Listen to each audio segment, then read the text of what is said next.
Right, we were going to talk about DLA, weren't we? We were going to do like a dummy's guide to DLA. So DLA is a really complex benefit, and we're not going to cover it completely in today's show. Today I just want to talk about DLA under mental health grounds for adults, because you can get DLA for kids as well. So if people who've got a disabled child, you can claim DLA for them. They have to be over a certain age to get the care component and the mobility component. But today we're just going to cover claiming DLA under mental health grounds, and this is for adults.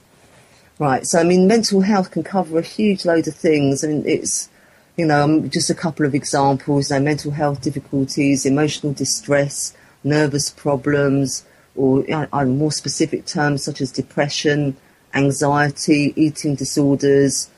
It's a complicated benefit, and many people, including doctors, care workers, DWP staff, pass on information and opinions that aren't correct. So, right, there are 12 things that, no matter what you've been told before, don't affect your right to claim DLA. Right, 1, you're getting any other benefits, DLA will be paid on top. 2, you're working, you can get it even if you're working. You can get it if your partner works, so 3, your partner works. 4, you have savings. 5, you have not paid any national insurance contributions, so if you've never had a job, not paid national insurance contributions, you can still claim.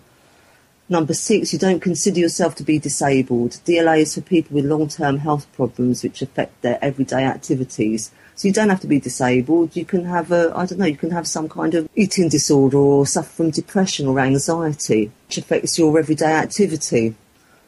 Okay, 7, you've been told by a doctor, nurse, care worker or anyone other than a welfare rights worker that you won't get DLA. Eligibility for DLA is a legal question, not a matter of medical or any other opinion. 8, you live alone and no one is providing care for you, you can still get DLA. 9, you already have someone, a partner for example, providing care for you, still get it. 10, you don't want anyone to provide care for you. 11, you've been turned down before. Have a look at, think about the stuff that we're talking about today and include supporting evidence. You may decide you could put forward a stronger case if you apply again. And 12, you don't want to spend money on personal care. You can spend DLA on anything you want. There are 2 things that will affect your claim.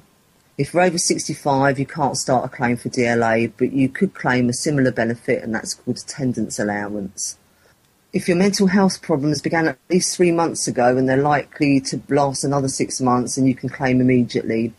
If you haven't had your mental health issues for the last 3 months, you can still make a claim, but payment will only begin from the date that when they have lasted 3 months. So they'll only pay you from when you've had your issues for 3 months. Okay, activities that are relevant to DLA. Going outdoors alone, especially in unfamiliar places.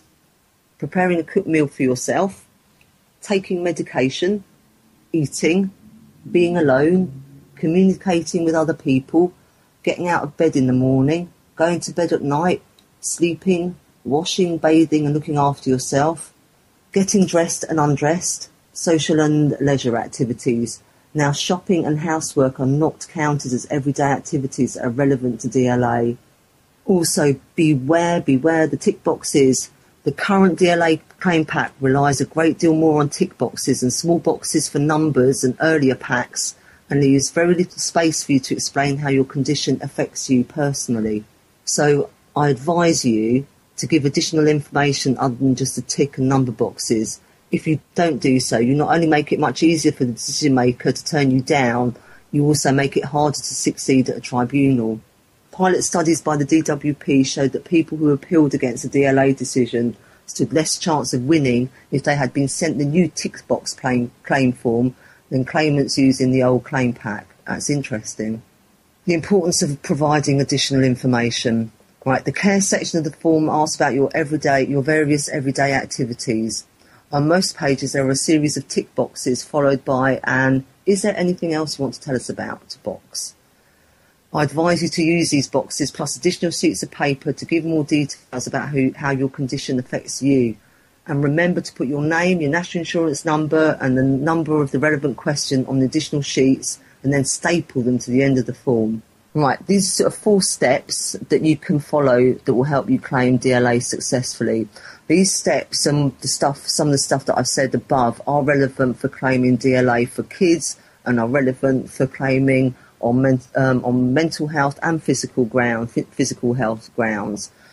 But these are, we're talking specific today about mental health, but some of these you will know will cover physical as well. Right, step 1, say what causes the problem with the activity. Decision makers are very fond of saying that claimants could do things if they chose, they just prefer not to. So make it clear in your own words that the reason you have problems is because of your mental health. For example, I have problems with this activity because of my depression. Or I have problems with this activity because I get anxious. Or if you have more than one problem, I have problems with this activity because of my depression and the medication that I take. Or I have problems with activity because of my anxiety and my angina. You might get really fed up with having to repeat the same thing on every page you complete, but it really is worth doing. And I can't stress how much, I can't stress that. Repetition, repetition, repetition. If you have to repeat the same sentence in every question, do it. It will pay dividends for you. It really, really will. Right, step 2, say what the problems are in detail. Give as much information as you can about the problems that you have. For example, because of my depression and the medication I take, I can't prepare a main meal. I don't have the energy to cook a proper meal. I get exhausted very quickly, so I live off sandwiches, snacks and microwave food. Also, most of the time I have great difficulty concentrating because of my medication, which makes me feel like I have a permanent hangover. If I try to cook, I forget to put all the ingredients in, or I get confused about what things need to be put on the heat when. So some things get overcooked while others are still nearly raw. I'm also very forgetful, so I'm likely to leave things on the heat and then go and do something else and forget about them until I smell burning. So give a detailed example. Give an example where you could carry out the activity and it went badly wrong. So this is an example. On one occasion I left the frying pan on the heat and then I forgot about it. The oil in the pan burnt and could easily have started a fire. And you could give an example of a recent attempt to carry out the activity which was not successful. I tried to go to Bath to visit my daughter last week, but I got more and more anxious waiting for the bus. My heart was racing and I was sweating and shaking and got very faint. Someone at the bus stop asked me if I was all right, which made me even more anxious.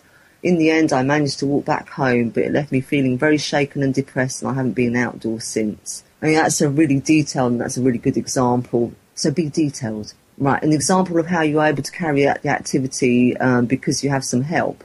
If it wasn't for my partner reminding me, encouraging me, and sometimes getting angry with me, I don't think I would bother getting washed or getting dressed most days. Right, and if you never attempt the activity alone anymore, say how long it has been since you did so. So, for example, I have not had a conversation with anyone except my immediate family for at least 6 months. So they're sort of helpful examples, I hope, that you can put, that gives you an idea of what you can put down that's relevant to your condition. Okay, step 4, say how someone could help. To get DLA, you need to show that you reasonably require help or someone to watch over you. Okay, so the words, attention, supervision are really important. They're the 2 words that you need to, repeat in most of the examples. So attention and supervision, and that you reasonably require that help or someone to watch over you. You don't have to show that you actually get or want help, just it will be reasonable for you to have it. But if you have problems with activities and there's nothing anyone could ever do that would make the slightest bit of difference, then you may not be entitled to DLA. So always try to show a way in which someone could help you. So, for example, if someone is with me when I go outdoors, they can calm me down if I start to get panicky. Or if someone is with me on a morning, they can encourage me to get up and dress. Or if someone is with me at meal times, they can encourage me to eat. Right, so there are boxes that you need to tick or write in, stating how they ask you how long that you need the help for, or how long you have the difficulty for. So remember, when we talk about help you need, we don't actually have to be getting the help or even want to get the help. What is important is whether it will be reasonable in view of your health condition for you to receive this help. If you need help for at least an hour a day in total, you may qualify for the lower rate. It doesn't matter if this help is needed all in one go or partly in the morning and partly in the evening. So if you need help and encouragement for 40 minutes in the morning with getting up, washing and dressing, and 20 minutes in the evening to get you to go to bed, this may be enough for you to get lower rate care. That's a care component. If the length of time you need help for varies, you can either give an average or a range. So you might either say that you need help for between 10 to 20 minutes with getting into bed, or alternatively for 15 minutes if you consider this is a fair average. You obviously can't be scientifically accurate about these figures. All you can do is be honest, give an honest guess, and be prepared to say how you arrived at your answer. Even if you require help for less than an hour a day, you may still qualify. The Court of Appeal decided in January 2003, Ramsden v Secretary of State for Work and Pensions, that a period of less than an hour might be sufficient, particularly if it is made up of a lot of short periods of help, or if the help requires a lot of concentration or intense activity. The court also said that the percentage of the day that the attention required should be taken into account. Right, so that's for the low rate. For middle rate care, you have to show that you need help frequently throughout the day, even if this amounts to less than an hour a day in total. So you have to need help with things in the morning, during the day and in the evening as well. There is no clear definition of what amounts to frequent in this connection, except that it needs to be more than once or twice. But it doesn't necessarily matter if most of your help is needed in the morning and the evening, with much briefer amounts of help during the day. Each case should be looked at individually to decide whether it meets the criteria. So it's important that you not only give details of all the help you need, but also, if possible, when you need it. This is when you're needing help at night or having difficulty in needing help at night. You have to need help for at least 20 minutes a night or at least twice a night for it to count. If you only need help at night, you may get the middle rate care component. If you need help during the day and at night, you may get the higher rate care component. There are two possible definitions of day and night following Commissioner's decisions in December 2003 and February 2004. Formerly, night was a period when the adults in your household were normally in bed. And actually, that's I didn't know this. I've always filled in DLA forms with that in mind. It's when I was under the understanding it was when the adults in your household, it was when everyone in your household went to bed. But these commissioners' decisions overturned that. So the commissioners in these decisions held that while household routines may have a marginal effect on when day and night begin and end, in general, day and night are the same for all households. One of the commissioners held that night is between 11 p.m. to 7 a.m. Because you only need to show 20 minutes attention or supervision needs at night to be eligible for the middle rate of DLA, this distinction is an important one. So how often do you have difficulty or need help during the day? For low rate care, it doesn't matter how many times, but for middle rate it does. It needs to be frequent, and that rather unhelpfully has been defined as several times. So, I mean, frequent, several times, so more than once or twice, more than twice. And how often do you have difficulty or need help at night? At night it needs to be either once or at least needs to be once for at least 20 minutes, or it needs to be at least twice a night. That's really important. So how many days and how many nights a week? Remember, this is about difficulties that you usually have, not your best or worst days. If you always have these difficulties, then the answer is 7 days. If there are days when you wouldn't have difficulties, and give an average. In order to count the difficulties you have to need to be for the majority of the time. As a general guide, if you need help less often than 4 or 5 days a week, you will be less likely to qualify for DLA. But I hope that's a sort of a useful start to claiming DLA. I will continue next week, and I will make sure this is posted on the welfare.org site. I took this from Benefits and Work website, excellent website. I'm a member there. It's not expensive to be a member there, and you get access to absolutely excellent resources, really brilliant resources for ESA, appeals, DLA, how to fill in claim forms. I can't say enough what a good site it is.